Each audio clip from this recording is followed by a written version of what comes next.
Welcome everybody to the Art Talk Live with Eluster Richardson. That is a preview for his exhibition that opens tomorrow morning, Eluster Richardson, 30 Years. We're really excited about this exhibition. It is stunning. The first time I walked into the gallery and saw the work together as Angie was installing, I just got a lump in my throat and tears in my eyes. It's really, really worth the visit, and probably more than once while it's open. Before we introduce Eluster to speak, I'd like to thank our sponsors for their support of the exhibition. Next slide, Sarah. So I'd like to thank the Florida State University College of Medicine for their support of this exhibition. It's also sponsored in memory of Dottie Dodson and Adelaide Monroe Suber. And we're sponsored in part by Black Fig, the State of Florida Division of Arts and Culture, the Gadsden County Tourist Development Council, and we're partners with Quincy Main Street. So we're introducing Eluster Richardson 3 Decades, which presents 4 of Eluster's main series of work that he has been producing. It's a combination of new work and some old favorites. It is on view through March 19th, and we will have a member guest reception to celebrate Eluster and this exhibition on Friday, March 11th. So mark your calendars for that. We're hoping that COVID conditions will be better by then. If they're not all better, we're going to do an outdoor event at the Quincy Garden Center. So one way or another, we are going to be together on March 11th. Eluster Richardson is just one of the most gifted painters to come out of our region. He has been a part of the art community in Tallahassee really all of his life. Very active, we'll talk about that later in the presentation, but very active in so many aspects of the community, working with children and adults and seniors and teaching and exhibiting his work. He has exhibited his work across Florida and also at the Smithsonian. We do have some works of his in our permanent collection. We're very, very fortunate to have those and hoping to acquire more. Eluster started his career in art as a child in the 3rd grade. Drawing, and he did do some illustration as part of his career as an engineer, but he really wasn't able to focus on painting and sculpture the way that he wanted to until he retired, and that he really launched a career as a full-time artist as soon as he retired from his engineering career. So it's been a pleasure to work with Eluster for 17 years. Between the two of us, I'm the newer comer to Gadsden Arts. Eluster's been involved much longer than I have. And it's just an honor to host this show. I'd like to welcome our staff, Angie Berry and Sarah Black-Sadler, who will both be part of this conversation with Eluster tonight. And so I will turn it over to you, Angie. Hello.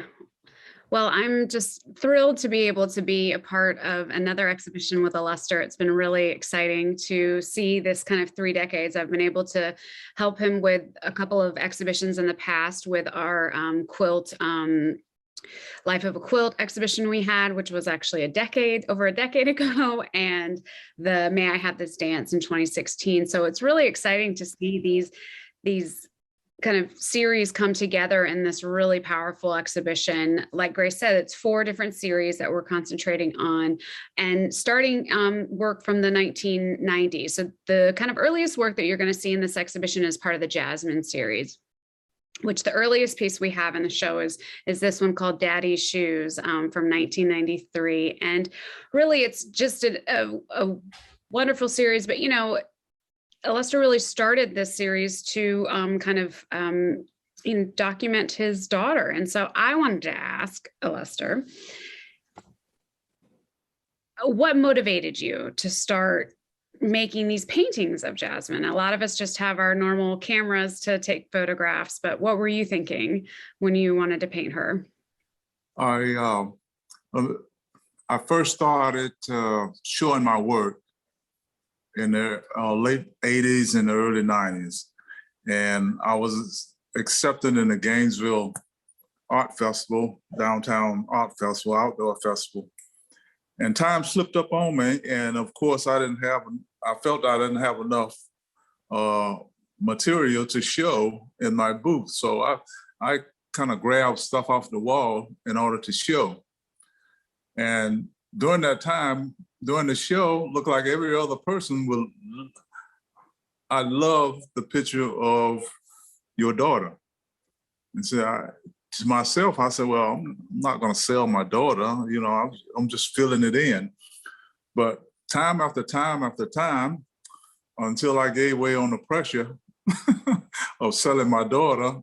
But I thought this is not a personal thing. It's just using her as a model. And what other parents want to capture those precious moments of childhood. You know, we do it all the time with cameras, but I wanted to do it with paintings. You know, we can look through a photo album all day long, but who can pull out paintings or point to paintings of their childhood, not only childhood, but up through adulthood. So the purpose was to capture those precious moments of childhood, those moments that make parents smile. And that's what I was after. I think every parent can relate, and what a special thing for her to have and for you to have. And it's just another level when it's a painting is very different than a photograph. So that's really special. Do you have a favorite portrait of Jasmine that you've done over the years?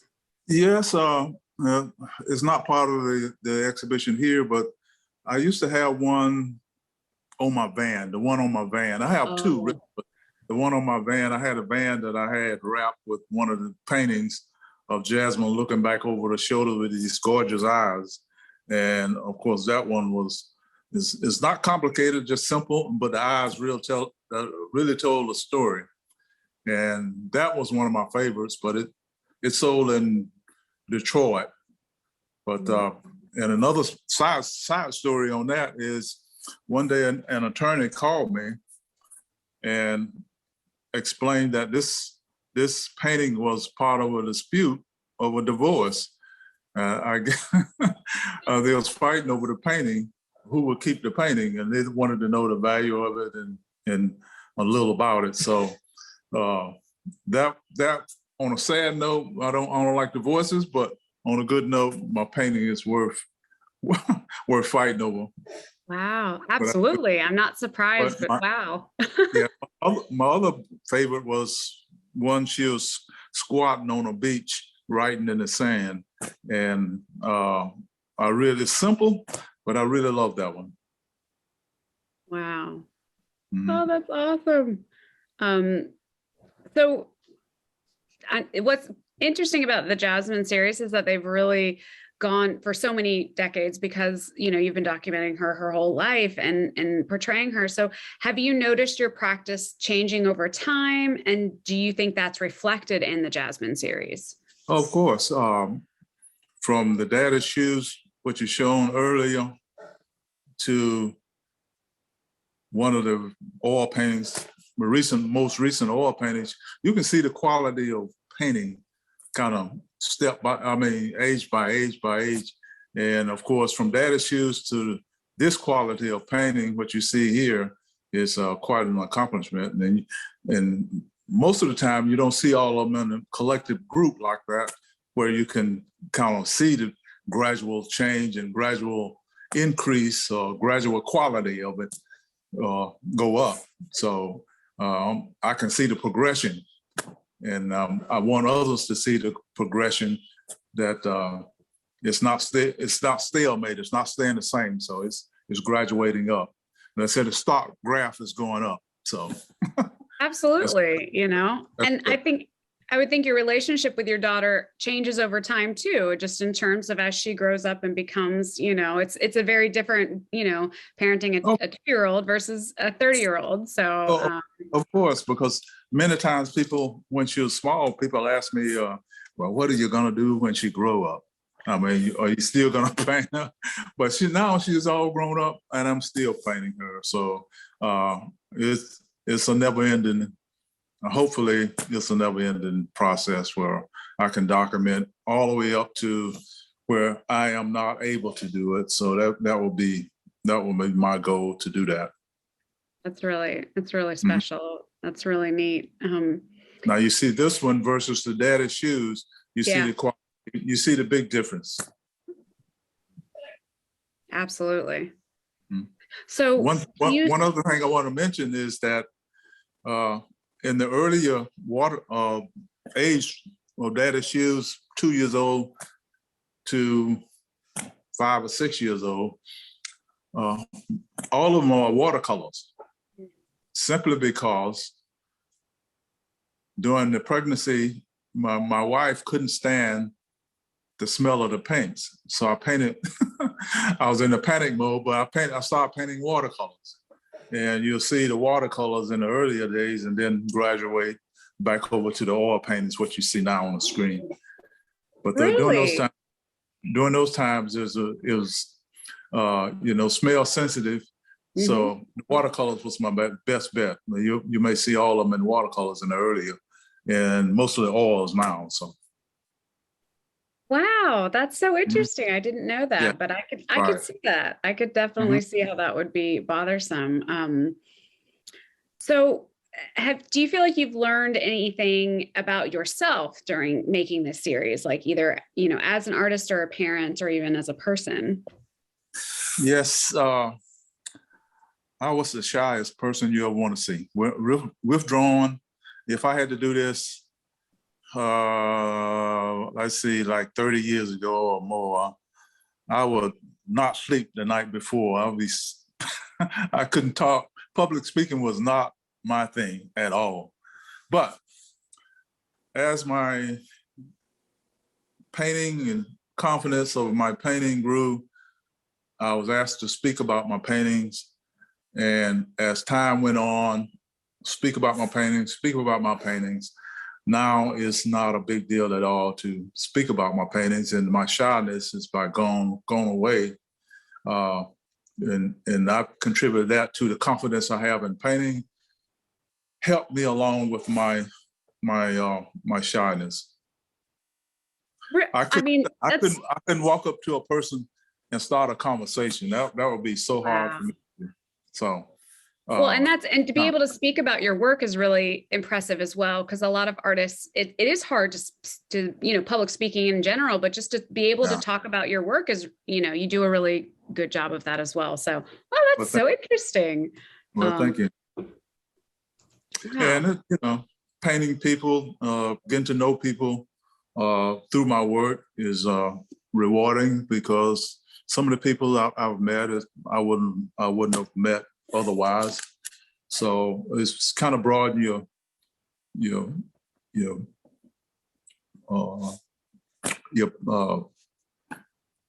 knowledge of people and that thing. Especially if you're painting them. Right, especially if you're painting them. Well, let's talk about another woman who's played a very special role in your work, and this series, the Quilt Series. This series centers on your mother, right? Yes. Yeah. When did you first begin this series? I would say 2004 or 5 or something. That's when I retired. And my mom was living with my sister at the time. And my sister got to the point where she was busy with her business. And mom was getting to the point where she started forgetting things. She was in her 90s, she started forgetting things, and she started cooking and forgetting she was cooking, but we didn't want that to burn the house down or nothing like that. So since I was retired, I had the room and she can come live with me, and which she did. And of course, her main, I would say, housing was here, but periodically, to give me a break, she went to my sister's for a while, and back and forth. But nevertheless, I got to observe her in a precious moment of later years.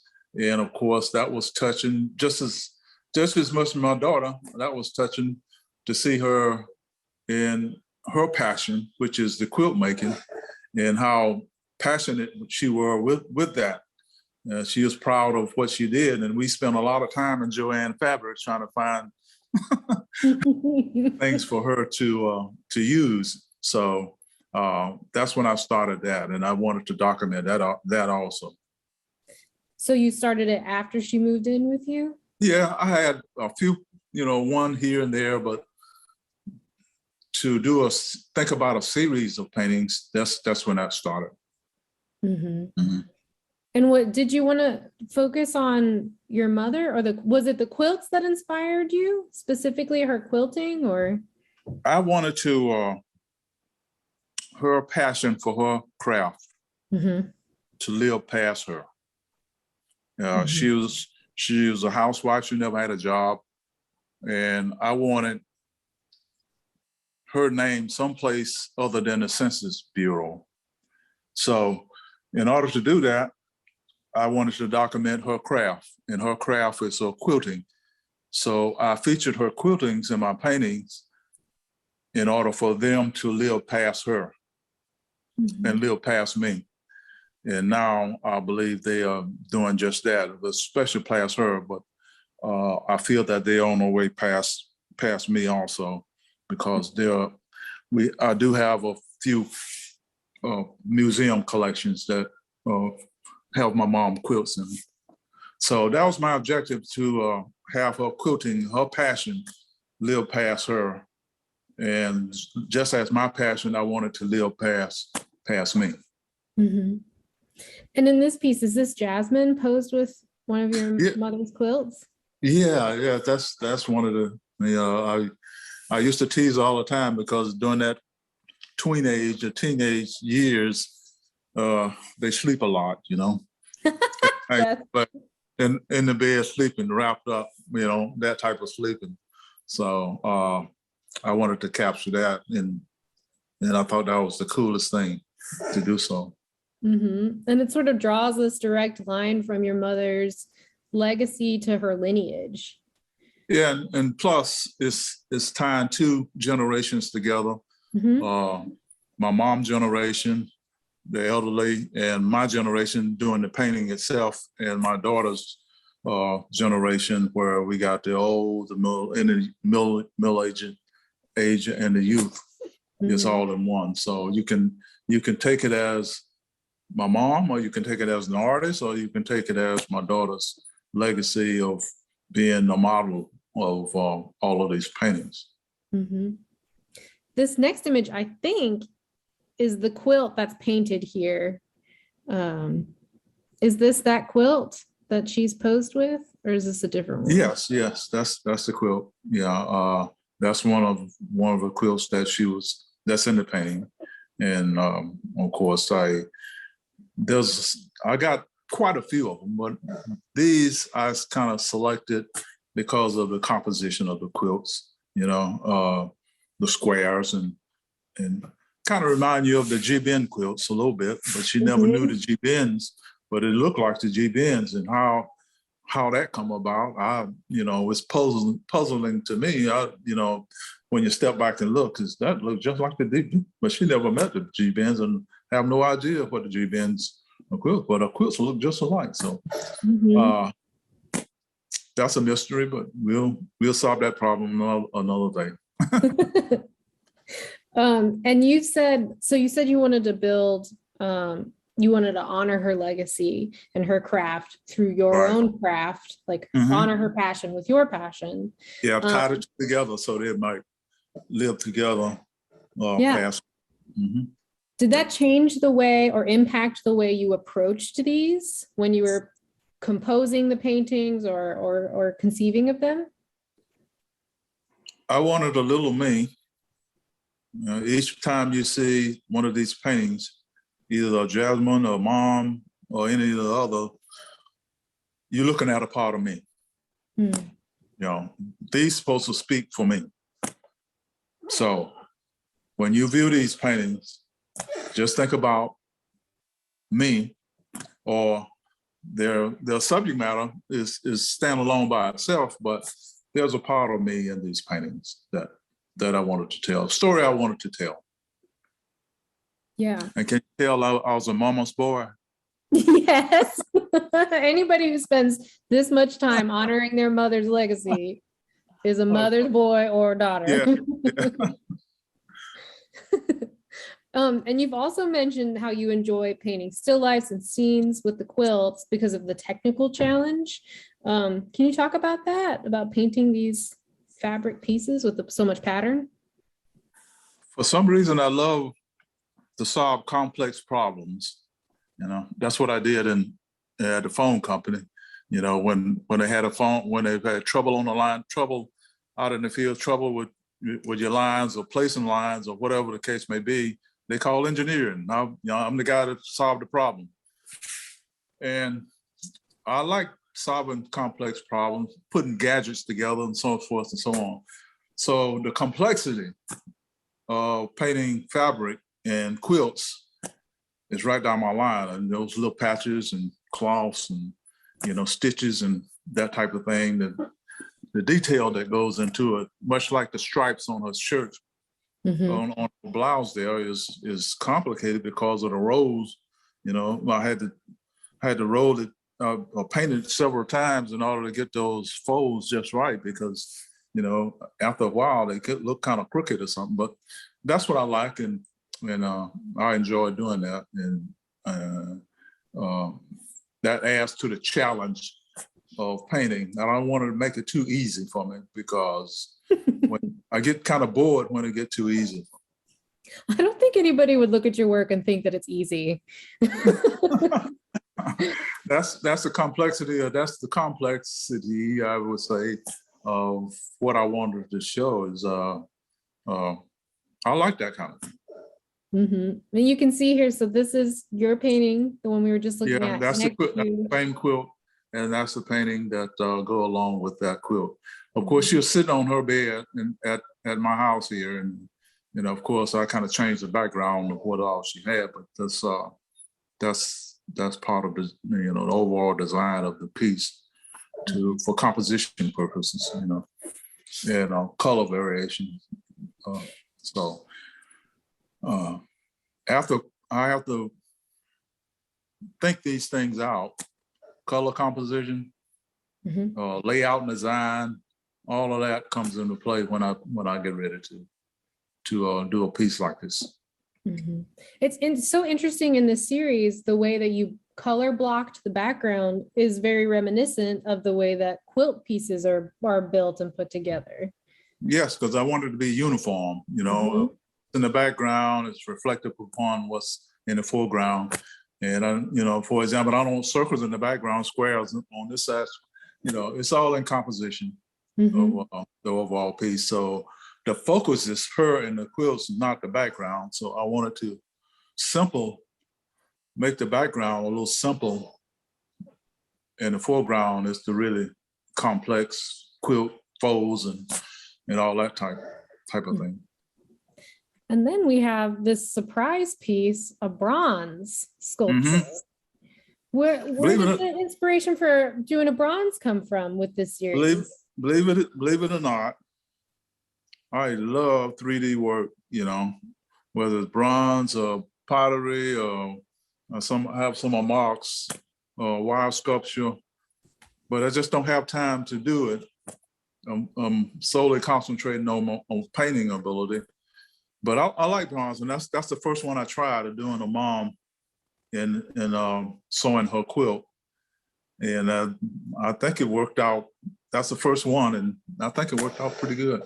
Not to be, you know, no training in it, is to go ahead and jump into it and do the best that I can. But that's the outcome, and kind of proud of it. But I've done a little bit better since that time. But it's good. Yeah, so Eluster, how is the quilt finished on that bronze piece? Is that a patina or is that painted? No, that was painted. When I got it back, it was all bronze. Okay. And I thought to myself, I said, well, how can anybody tell that's a quilt or that's mom's quilt that she's sewing on? I wanted to be identified, mom quilt, you know, being identified on it.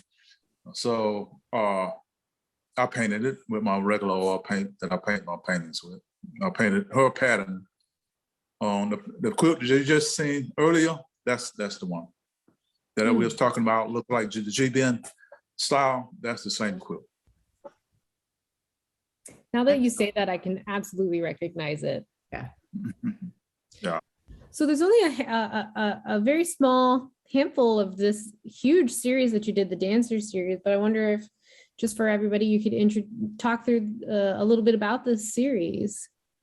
Okay, the bronze piece is my latest. The ballerina was my second piece, but bronze piece was my latest piece. And like I said earlier, I really love the 3D type sculpture, the bronze, and I would do more of it if it wasn't so expensive. It's very expensive to have these things bronze these days, but I happen to squeeze out at least 3 of them. So that's what I like to, in the figurative form, it gives me a chance to study the human body all around rather than 2D, you know. Mm-hmm. You have to concentrate on the front, the back, the sides, the top, and everything. And it gives me a knowledge of muscle. Mm-hmm. You know, I learned where muscles should go in my painting, in my drawing. Now, when I tackle a figurative painting, I think about those muscles, and of course, that enhances your painting, you know, tenfold when you can think about it as inside out rather than just flat surface. So a good landscape takes the same requirements as a good portrait or a good figurative drawing. So you got to concentrate, and you hear all the time the landscape of the human face or the human body or the landscape of our mother nature, you know, requires the same thing, you know. So I really love that one. That was the balance, to get it to balance just right, and that type of thing. I use a wow. People always say, "Oh, I can't draw nothing but a stick person," but there was a stick person underneath this piece here. I did it as a stick person.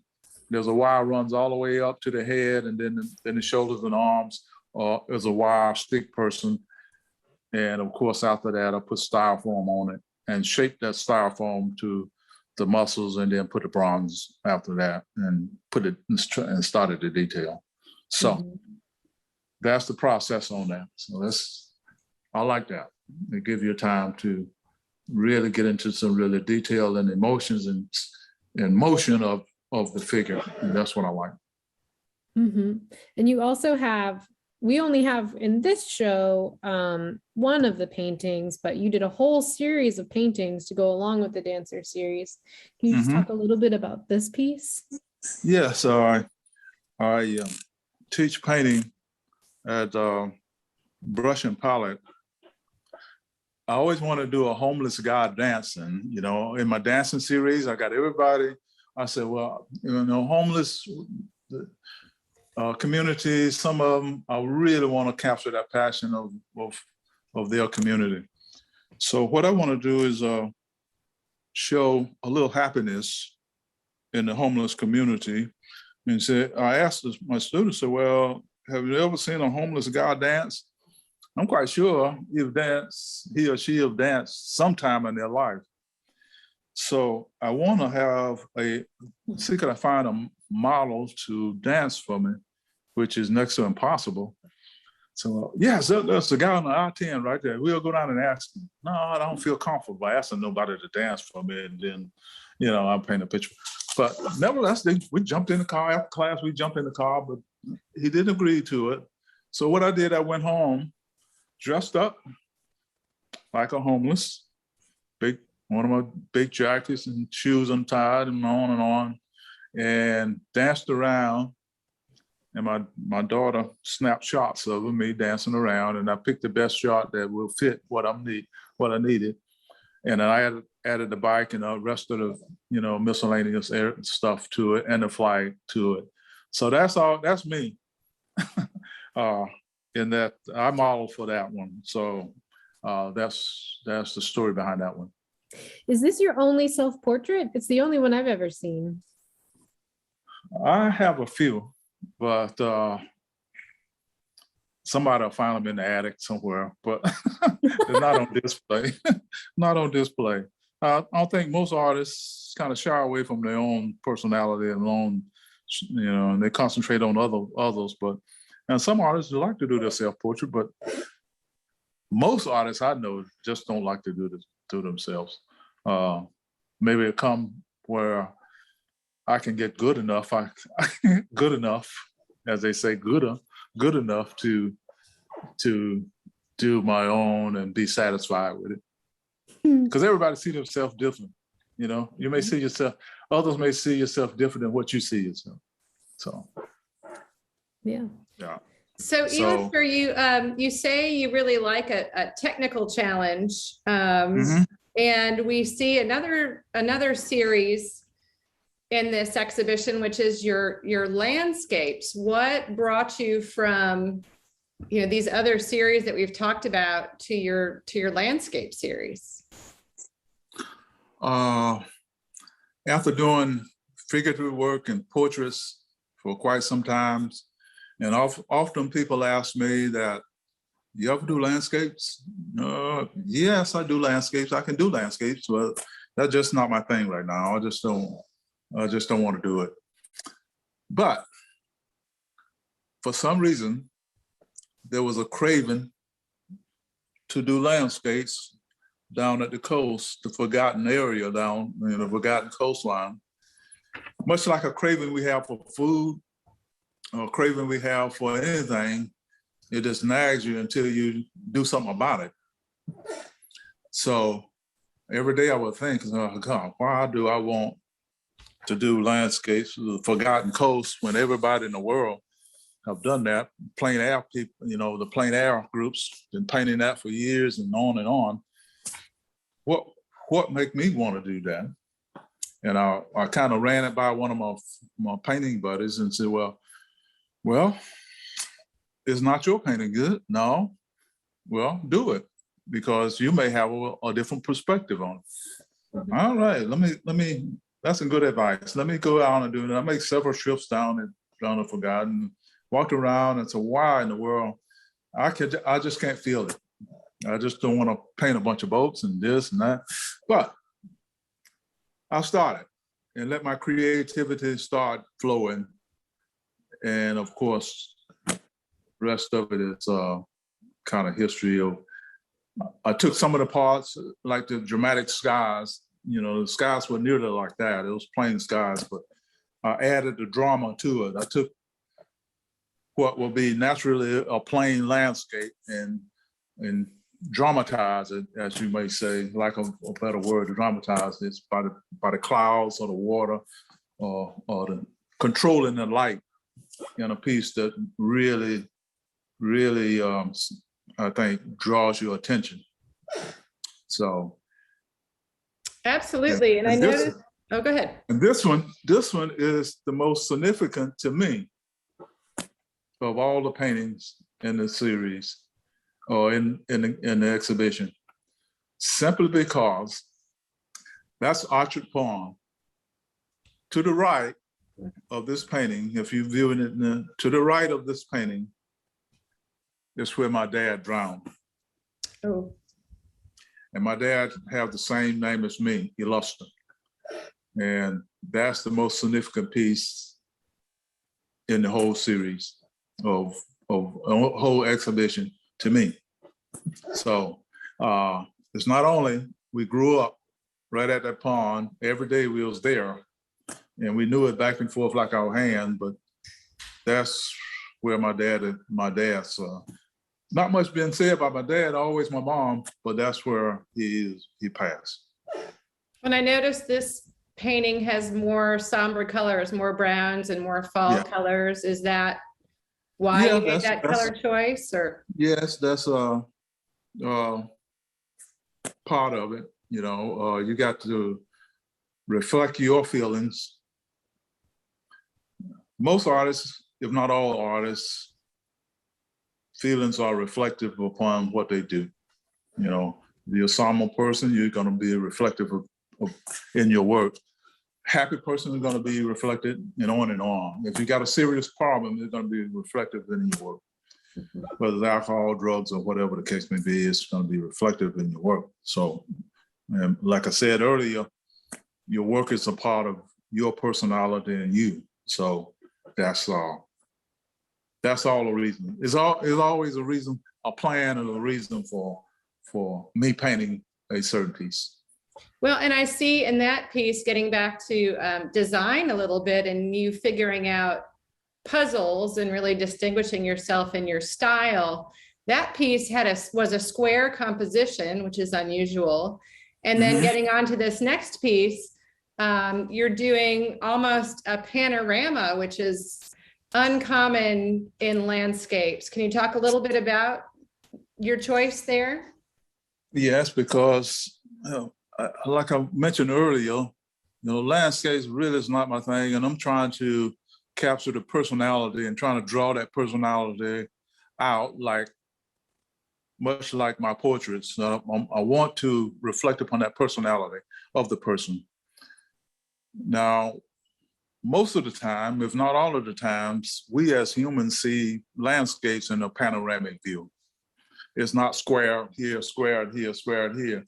We walk up to a view like what's on the screen now, and we see everything around it, plus the subject matter that's in front of you. So I wanted to capture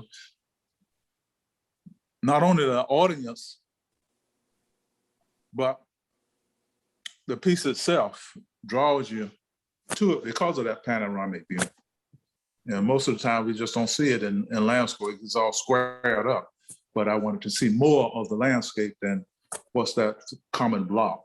Now, in design purposes, that may not be the right thing, because most of the time, these templates we advertise with are square, and you can't get the whole thing in the little square.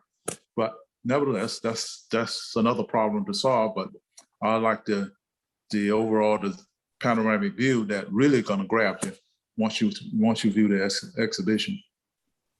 It sure does. And I also see water in most of these images. Does water have some special significance to you? Well, I thought about the same thing. It's an after fact that when I got them all together, I said, well, God, man, I should have named this Florida Waterways or something, because it's nothing but water, it's water, and each one of them are water related. I don't know, it's because I grew up around water every day, and because of Lake Jackson, and I'm walking distance from Lake Jackson every day, and Orchard Pond, and we fish every day, if the weather allows. But it do. The water is present, and maybe it's a good thing, but it's not by design. It was just one of those mental things that come about. Me growing up around water, and all of a sudden it's reflective within my work all the time, but especially in the landscape areas. So absolutely. We do have a couple of questions from the chat. In the chat? Okay, fantastic. One of them is, would you share the significance of the birds that appear with your daughter in the Jasmine series? Okay. The birds are doves. And we see doves as for peace with the olive branch. And we see doves doing weddings for love. And in the spiritual world, we see doves as the spirit. She went through brain surgery to remove a tumor from her brain, and that's one of the I would say times in life I really wanted to capture. So that's why in the exhibition, if you haven't seen it yet, you see the birds, and you will see her losing her hair or hair coming back, her dancing because she's somewhat out of the woods, and of course she overcame that. So the birds represent, I call them peace. The bird name is Peace. And of course, peace is with her through her whole deal there. So that's why. Lovely. Mhm. They're really capture a lot, I think, when you Mhm. see them. And we had another question that says, I love your stories about your daughter and your mom. It sounds like you have a lot of love in your family. How do they feel about being painted? Well, I'll start with my mom. Mom is not going to pose, but I'll take a lot of photographs of her. And sometimes I have a pose like I want to, or move, position her like I want it. And she always, oh my God, she be sewing, and so, oh God, you again? Yeah, I want to take a. Now after it's finished, and my sisters or either one of her friends comes over to visit, she the first one. Come here. Let me see you. Let me show you something. Let me show you something. This is so great. She all proud then, see. So, but she was dead center again, but which is natural. She's in the 90s. She don't want to do a whole lot, but which is natural. And of course, Jasmine is a ham for the camera. She's the top model she want to be, and of course she love modeling, and she has that model size, but that's where they feel about it. Yeah. Wow. That's fun. That's you can kind of see that and feel that from your painting. So Mm-hmm. I can understand that. And someone did ask if some of your work prints and note cards are available in our shop, and they are. So when you come visit I was going to mention that earlier when we talked about the early days of Jasmine growing up, or daddy's shoes, and of course I realized that it's not a portrait of Jasmine is the moment I wanted to capture, where every parent go to, that the kids do things to make them smile, daddy's shoes or dress up, and parents be just smiling up, or some other situation that make parents smile. But I wanted to capture and put it in card form, so everybody can't afford one of the paintings, they can take some of the cards along with them. And as they send these cards around the country, nationally or internationally, my work may spread around the same time. So they work twofold. You buy the cards, the inexpensive cards, and send them around. People ask about who did the work, and of course, that's a marketing thing that really is kind of simple. And we will also have a book in our shop. Mm-hmm. It's a catalog, more of a catalog. It's not a biography of autobiography. It's more of a catalog of my mom's quilting series I did. Yeah, I did. So that's one of the highlights. I really love that. So people can take it with them, and we talk about things now, but a lot of that is in the book and or the catalog, and you can kind of absorb it at a better moment or a better time. Absolutely. Angie, do you see any additional questions in the chat for Eluster? Just would you describe the painting behind you where you're sitting? Okay. These are kids. In my painting class, the students was having trouble with skin tones.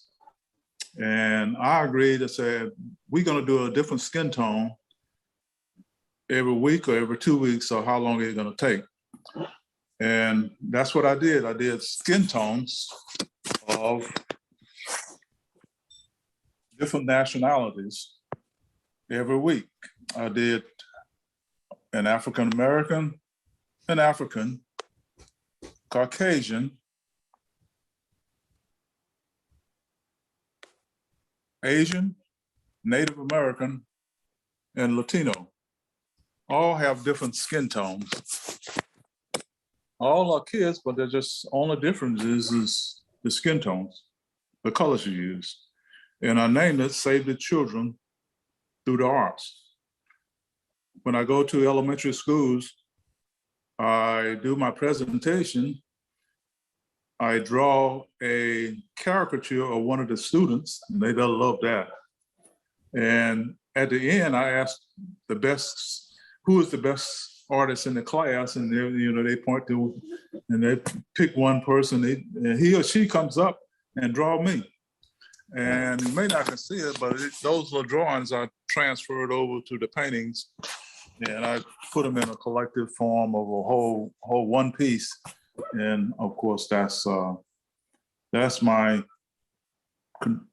tribute to saving the children through the arts. So, but we studied those skin tones and the colors that are involved in each nationality skin tones.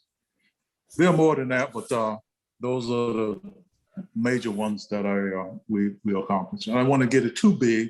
That's a huge piece there. And of course, I think it was in one of Art and Gadsden shows one time. So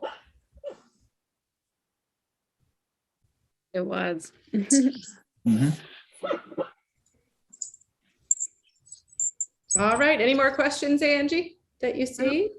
Eluster, I appreciate you so much getting online with us to talk tonight. Thanks, everybody. Thank you. Thank you.